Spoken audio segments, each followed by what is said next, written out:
تو 100 کے قریب جو ملک ہے ان کا لنکیج بن جائے گا، اور ایک دفعہ شارع ریشم جو چلنا شروع ہو گئی تو پھر کون روکتا؟ نہر سویز چل رہی ہے نا، کون روک سکتا ہے؟ تو یہی ٹائم تھا، انہوں نے لڑانا تھا، اب انہوں نے لڑانا ہے آگے بھی، اور چائنا بھی اسی لیے اوور ریئیکٹ کیا. چائنا نے یہ روز ایکٹیویٹی ہوتی رہتی تھی، اوور ریئیکٹ اس لیے کیا ہے کہ وہ سمجھتے ہیں کہ ہم جب تک انڈیا کو سکم اور خاص طور پہ اس کوریڈور میں، یہ دیکھیں اس میں نہیں روکیں گے ہم کچھ نہیں. یہ 1842 کا جھگڑا چلا آ رہا ہے لداخ کا، جب رنجیت سنگھ کی فوجیں وہاں گئی تھیں. پھر اس کے بعد وہ یہ تھا کہ یہ پورا علاقہ جو ہے وہ چین سے آزاد ہو گیا تھا. اس کے اوپر پھر یہ ہوا تھا کہ گورے نے جا کے نا وہاں جانسنس لائن بنائی تھی اور اپنے نقشے میں چھاپ دیا تھا یہ ہمارا علاقہ ہے. اور جب 1947 میں پاکستان آزاد ہوا ہے تو اس گورے کی جانسن لائن کو مانتے تھے.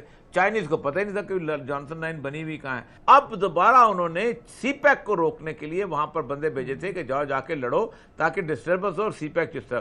چائنیز تو اب اس وقت سوچ بھی نہیں سکتے نا، کوئی رسک نہیں لے سکتے. لیکن میں آپ کو ایک بات بتاؤں، یہ بہت بڑی لڑائی میں کنورٹ ہو جائے گی یہ سارا کچھ، اور اس کو رہنے نہیں دینا انہوں نے ایسے یورپ میں اور باقی لوگوں نے.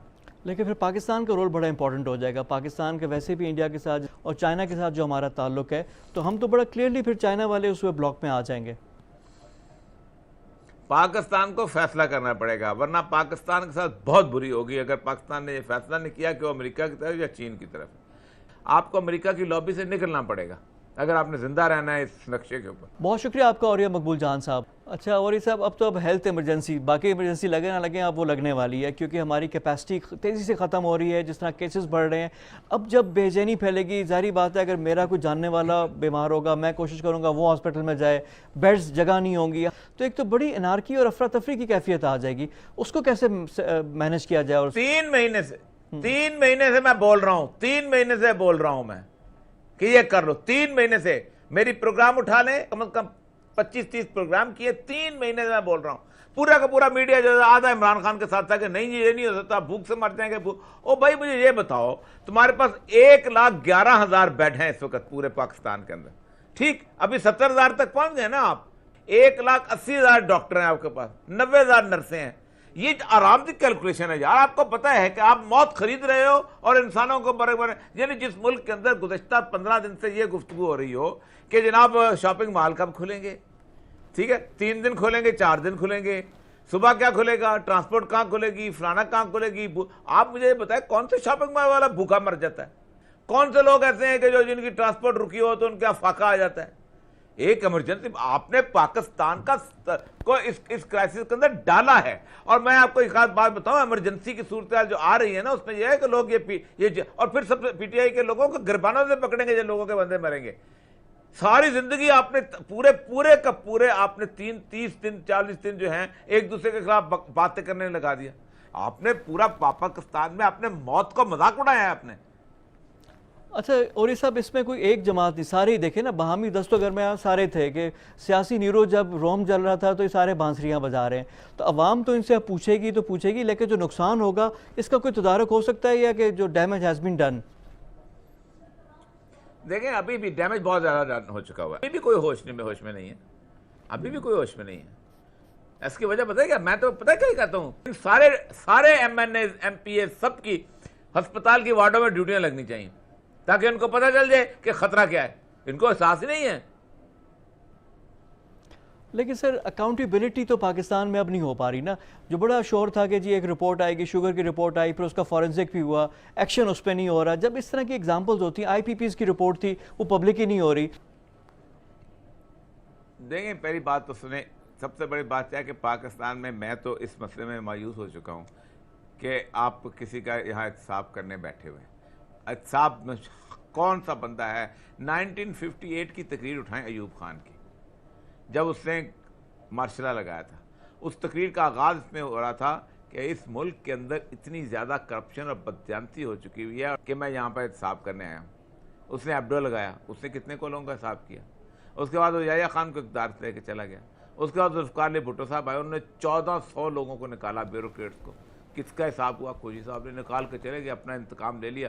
کسی کو اس نے لائسنس نہیں دیا ہوا تھا ڈی سی نے، کسی کمشنر نے کسی کو ٹریکٹر نہیں دیا ہوا تھا سرکار کا. ایک رجسٹرار ہوتے تھے، انہوں نے کوثر نیازی کو لیکچرائی تھی، ان کا کوئی تعلق کرپشن میں نہیں تھا، ابنیا افضل صاحب، ان کو نکال دیا 1400 کے اندر.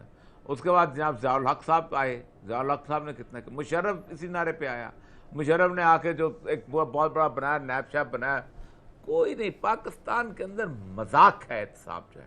آج جگہ رپورٹ آ گئی ہے نا, اس رپورٹ میں آنے کے بعد کیا ہوا ہے؟ سب سے پہلی بات یہ ہے کہ انہوں نے کہا جب ہم سبسڈی اور یہ اور وہ کہ جی تم نے چینی جو ہے نا وہ مہنگی بیچی ہے جتنے تمہاری لاگت آئی تھی.